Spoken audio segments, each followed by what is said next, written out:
Welcome to Movie Forest Stories. Today we're exploring a 2005 crime thriller film called Revolver. Spoilers ahead. Watch out. After spending 7 long years in prison, a highly skilled gambler Jake Green is finally released. After being released, one day, Jake and his brother Billy visit one of the biggest casinos in the area.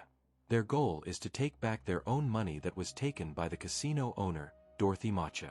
Even though his bodyguard Paul warns him to not invite Jake, he still allows Jake to join the private game. As they head up, Jake pauses before stepping into the elevator, feeling anxious in the tight space. His brother Billy and the bodyguard both tell Jake that they'll have to climb 20 floors on foot. So faced with no real choice, Jake forces himself into the elevator, struggling to keep his fear under control. Having no real choice, trying to stay calm. At the table, Jake's first wager is a chip toss against another player, and he intentionally loses. He makes Matcha believe he'll win easily, as part of his plan. When he repeats the same bet with Matcha, Jake wins this time. Without wasting time, Jake and Billy grab the bags filled with cash and rush out of the casino. And as they leave, Zach catches up to them, tells them they're in trouble, and offers to help, before giving Jake his card. Jake decides not to risk the elevator again and takes the stairs. When he moves down one step, before he can react, Jake loses consciousness and falls down, while the card reveals a simple message: take the elevator. As Jake is quickly taken to the hospital, Matcha shares his concerns with Paul, believing Jake didn't just here to win money, he is seeking bigger revenge after 7 years in jail, especially because of what happened to his sister-in-law. So Matcha orders Paul to hire the best hitman money can buy to get rid of Jake. At the hospital, doctors examine Jake but find nothing immediately wrong.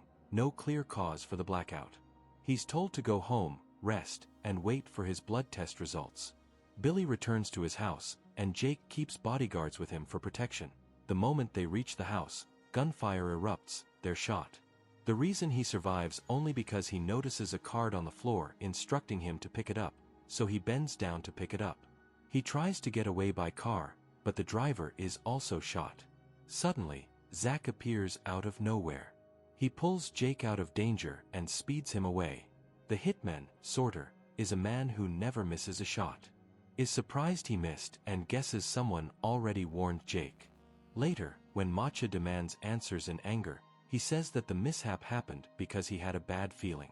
While this happens, Zach leads Jake to Avi, who unexpectedly has obtained Jake's medical file. Jake's test results are back, and it's shocking. He has a rare blood disease that could take his life in just 3 days. The men offer to help Jake, but with 2 strict, non-negotiable conditions. Jake has to give them all his money and do whatever they ask, even answering their questions. They allow him 3 hours to choose, but Jake departs quietly, thinking their offer is a trick. Later he goes into the hospital and receives the same results, yet Jake is convinced Zach and Avi must have paid off the lab. So Jake decides to consult his private doctor for another opinion, but he receives the same devastating news. So Jake suspects he might be bribed and points his gun to be sure, but Jake admits he has no other option. After withdrawing his money from the bank, he goes back to accept the deal offered by both men. While on a drive, Avi tells Jake that they're loan sharks and knows how you love your money, and it'll be your money they're loaning out. After delivering the money to their first client, on the way back Avi turns toward Jake and asks him to tell the truth about his past with Matcha. Matcha once had 3 foolish men working for him, known as the 3 Eddies. They lost their cardman right before a big game, so they asked Jake as a replacement because he was a skilled player. Jake directly said no to them, but when they threatened Billy's family, he had no choice but to accept. So Jake sat at the table and won the game. Suddenly men at the table start insulting Jake and his mother. There are lines he refuses to let anyone cross, but those men crossed.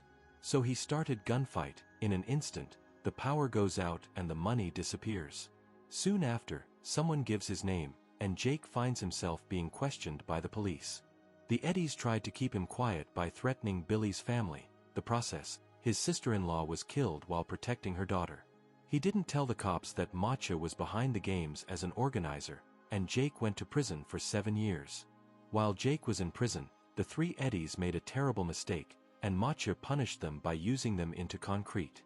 After meeting one more client, Zach tells Jake to stay at a motel. At the same time, Macha and Paul go see Sam Gold, known as the top crime boss. But Gold doesn't meet visitors, they instead speak with his advisor, Lily Walker, who accepts to set up a powder deal with Macha. She tells him that Gold doesn't like publicity and he never gives second chances. Later, Jake gives Zach and Avi some extra money, and during a chess game with Avi, he's asked about his time in prison. Jake had been given two options, 14 years in regular prison or 7 years in solitary, and he chose solitary. His cell was placed between two men's, one a chess master and the other a con man. They had both been there for years, and although they never spoke, they seemed to know everything about each other. During Jake's first 5 years in prison, they sent notes to each other through library books. He'd take the books before they got to the others, and it was through this that Jake learned their formula to win any game. They were planning to escape from prison, also assured Jake that he would be part of it. But when they finally made their escape, they vanished without a trace, leaving Jake behind. 2 years later, when he was finally released, when he got out, he found that the two men had vanished with all his money, leaving behind a single note: "You can only get smarter by playing a smarter opponent." So Jake started using the formula to earn money at several casinos. Day by day, Jake continues working, meeting clients and giving away his money. Jake is supposed to scare them into paying, yet he can't bring himself to hurt people who are already struggling. At the same time, Avi and Zach attach chains from a wall to a truck, so they can pull it down and steal the safe hidden behind it. The safe holds the powder that Macha had promised Lily as part of the deal. When he realizes he's been robbed, he sends Paul to handle the situation and get back his powder at any cost. Paul goes to meet their rival, Triad boss known as Lord John. Lord John agrees to provide the powder quickly, but at a very high price. Together, Jake, Zach, Avi, and the rest of the team go to the hotel where the deal will take place. They sneak into a nearby room, make a hole in the wall, and release sleeping gas, quietly putting Macha and John's men unconscious. After taking the money and powder, they cleverly frame it so each believes the other is responsible for the theft. Later, while investigating, Billy calls Jake and warns him that Zach and Avi are so dangerous that even Gold couldn't catch them, and saying Jake needs to get out of there. Ignoring the warning, Jake heads back to work, where he's supposed to shoot a scared client. He refuses to shoot and tries to shoot Avi, but the gun is empty, and Avi knocks him unconscious. Jake regains consciousness hours later in the motel. He receives a call from Avi, saying that since he's made it through his third day, it's time for a checkup.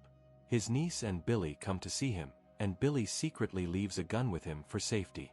Jake visits his doctor, who tells him that the previous diagnosis was wrong and that he's perfectly fine.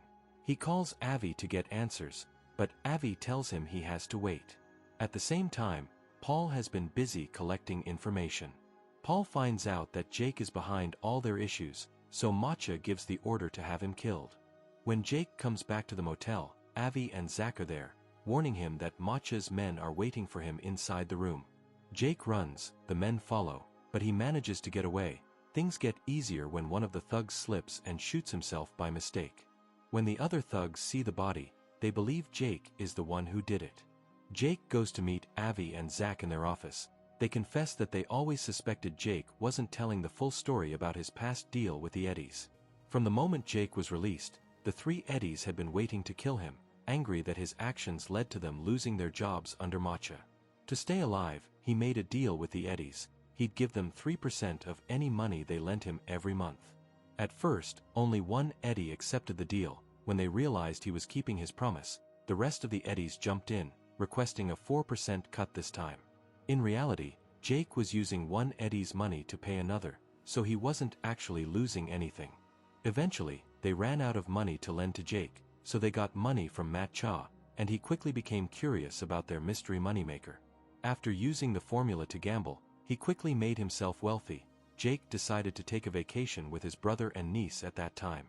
That's when Macha killed the Eddies because they didn't give back his money.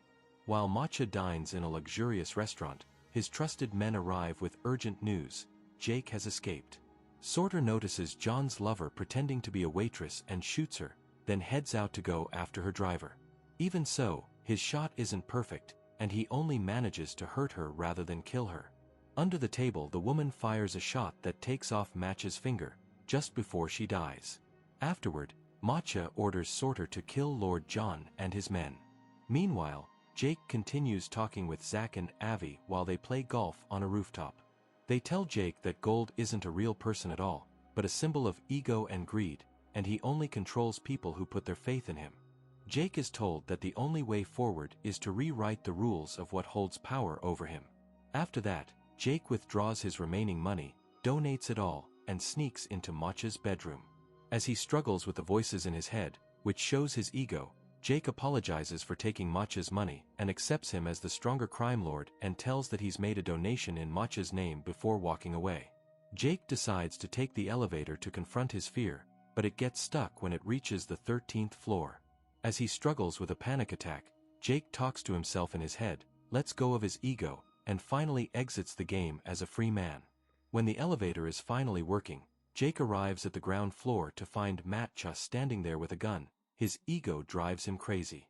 Jake is calm and simply walks past Matcha, making him angry. He can't figure out why anyone wouldn't fear him.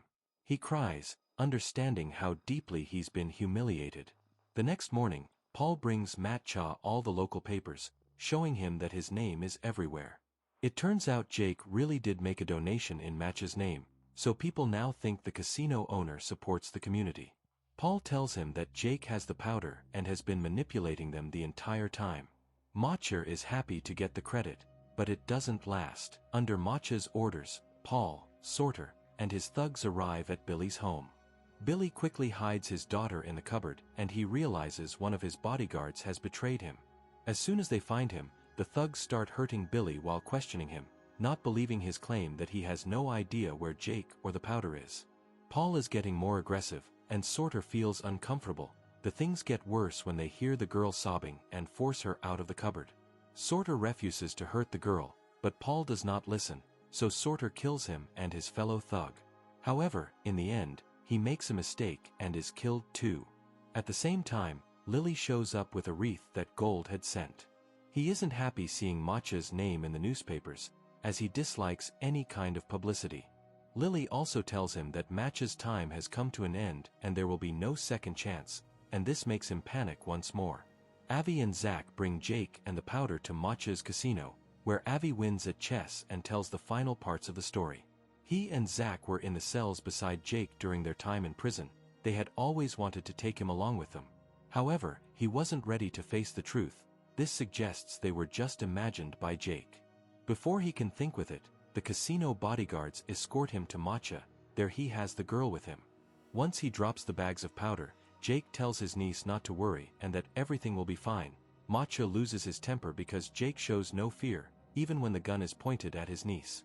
Matcha's ego takes a hit because of the insult, and the voices in his head tell him that Jake can't possibly harm a dead man, so he makes a shocking decision, turning the gun on his head and shoot. I hope you enjoyed the video. Don't forget to subscribe and turn on notifications for more videos like this. Thanks for watching.